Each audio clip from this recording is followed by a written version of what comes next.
Guys good morning, welcome back to my video. I hope সবাই তোমরা খুব ভালো আছো, সুস্থ আছো। আর আমি আগের থেকে অনেকটা বেটার আছি, ছেলেও একটু বেটার আছে। বাট ওর বাবার শরীরটা আবার খারাপ হয়েছে এই গরমে, মানে পেটটা ভালো নেই আর কি। তো একজনের পর একজন লেগেই রয়েছে। তো ওদের জন্য একটু, ওর বাবা আর ছেলের জন্য শিঙি মাছের ঝোল করব, আর আমাদের জন্য পাবদা মাছ করব। আর একটু ইচ্ছে আছে আজকে মন্দিরে যাওয়ার, পুজো দিতে।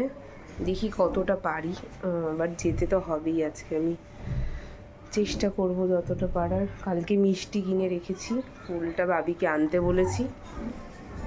তো তো চলো বেশি কথা না বলে আজকে দিনটাকে স্টার্ট করি। তো ঘুম থেকে উঠেই ফ্রেশ হয়ে আগে আমি ভাতটা বসিয়ে দিই, ভাতটা এদিকে হতে থাকে আর অন্যদিকে আমি সমস্ত গোছগাছ করে নিই। আর পাবদা মাছ করবো বললাম, ওই যে পাবদা মাছ, আর এর মধ্যে হচ্ছে জ্যান্ত শিঙি মাছগুলো রয়েছে। তো শিঙি মাছগুলো অনেক বড় বড় 4টে শিঙি মাছ এনেছিল। তো নুন দিয়ে দেখো শিঙি মাছগুলোকে এরকম মেরে রেখেছি। কিন্তু কাটাটা আমি কাটতে এখনও ভয় পাচ্ছিলাম, কারণ শিঙি মাছগুলো নুন দিলেও পুরোটা মরে না, অনেক সময় লাফিয়ে ওঠে। তো মামনিকে বললাম যে কাটাগুলো কেটে দাও, আর খুব ধার কাটাগুলোতে, আমি কাটতে পারছিলাম না। আর ওটা দেখালাম হচ্ছে সকালে মামনি শুক্তো রান্না করেছে। এর মধ্যে দুধ ফুদ কিছু দেয়নি, একদম প্লেন রাঁধুনি সর্ষে আর কাঁচা শুকনো লঙ্কা ফোড়ন দিয়ে, সর্ষে পাঁচমিশালি সবজি দিয়ে শুক্তো করে রেখেছিল।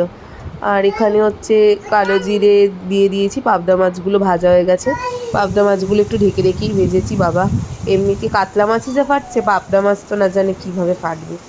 তো পাবদা মাছগুলো অতি সাবধানে ভেজে নিয়ে, আমাদের মাছটাতেও আমি আজকে আলু আর কাঁচকলা দিয়ে করছি। তো আমার কাঁচকলা খেতে আমার বেশ ভালো লাগে, তো আমি এমনি সময়ও খেয়ে নিই, ভালোই লাগে বেশ খেতে। আর শিঙি মাছগুলোকে ভালো করে ধুয়ে পরিষ্কার করে নিয়েছি।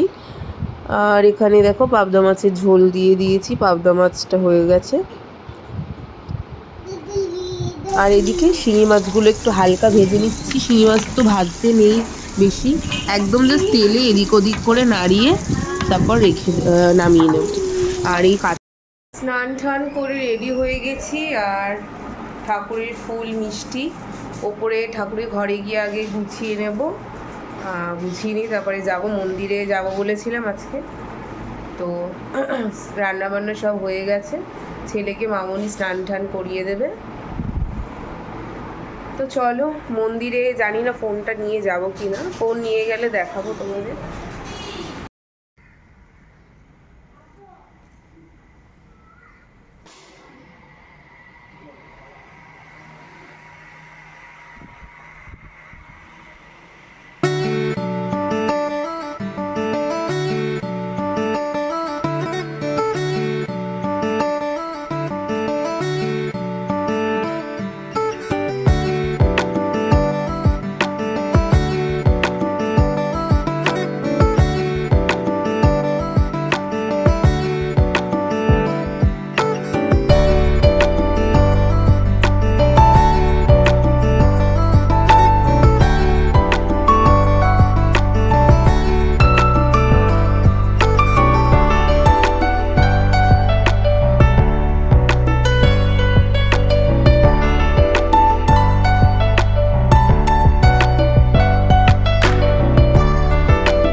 15 মতো বাজে, পড়িয়ে এলাম, এসে ছেলেকে একটা ডিম সেদ্ধ খাওয়ালাম।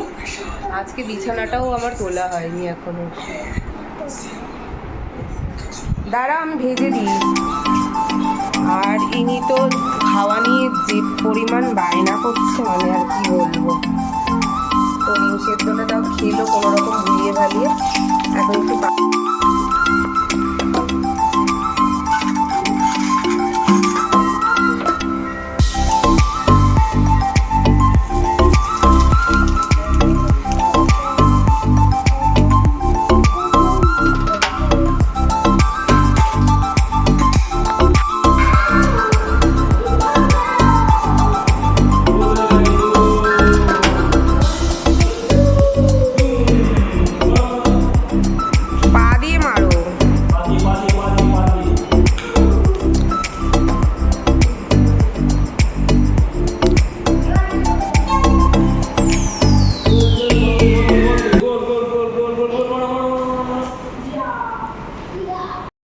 বাবাকে নিয়েও একটু ডক্টরের কাছে গেছিলাম, ওই হোমিওপ্যাথি ডক্টরের কাছে, মানে যাকে আমি আর ছেলে দেখিয়েছিলাম।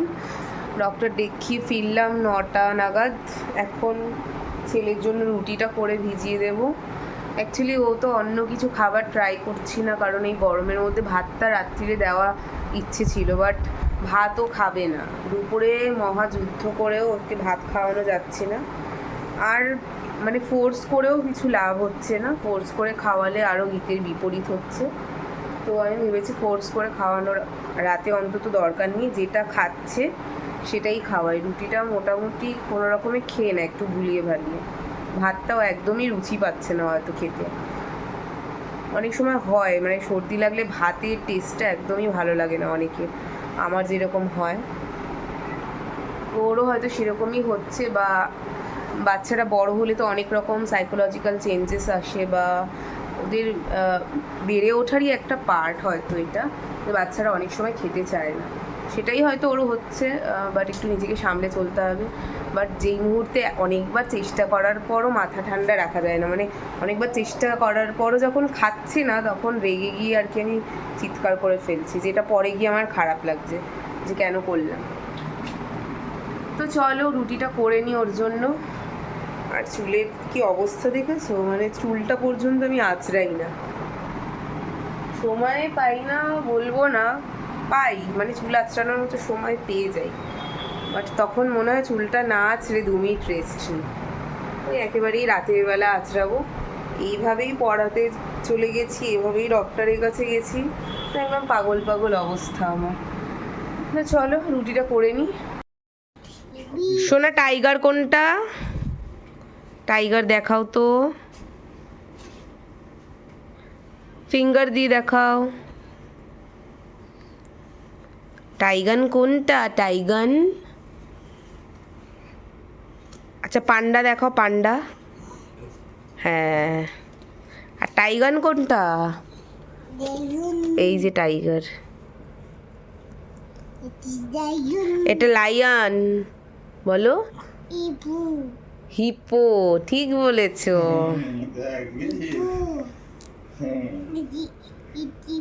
হ্যাঁ, আর এটা এটা কি?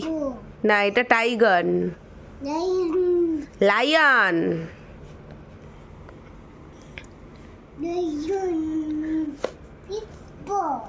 হিপ্পো, হ্যাঁ। এলিফ্যান্ট কোনটা? আচ্ছা ফিশ কোনটা? ফিশ। আর ব্যাস হয়ে গেল, পড়া হয়ে গেল, পড়াশোনা মাথায় তুলে দিল। অনেক পড়ে নিয়েছো। ক্যাট কোনটা? ক্যাট।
11:30 আর আমাদের সবার ডিনার আজকে তাড়াতাড়ি হয়ে গেছে, কমপ্লিট একদম। তাড়াতাড়ি শুতে চলে এসেছি, এবার শুধু ওয়েট করব ছেলে কখন ঘুমাবে। ও ঘুমালেই আমরা ঘুমিয়ে পড়বো। আর আজকে কিন্তু মারাত্মক গরম পড়েছিল, 44। মানে বাইরে যখন পড়াতে গেছি মনে হচ্ছে ভগবান যেন আগুন জ্বালিয়ে দিয়েছে আর তার পাশ থেকে একটা ফ্যান চলছে, সেই হাওয়াটা পুরো মুখে এসে লাগছে।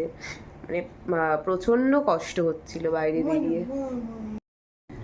তো চলো আর বেশি কথা না বলে আজকে ব্লগটা আমি এখানেই এন্ড করছি। আই হোপ তোমাদের ব্লগটা দেখতে খুব ভালো লাগবে। চলো, টাটা, গুড নাইট।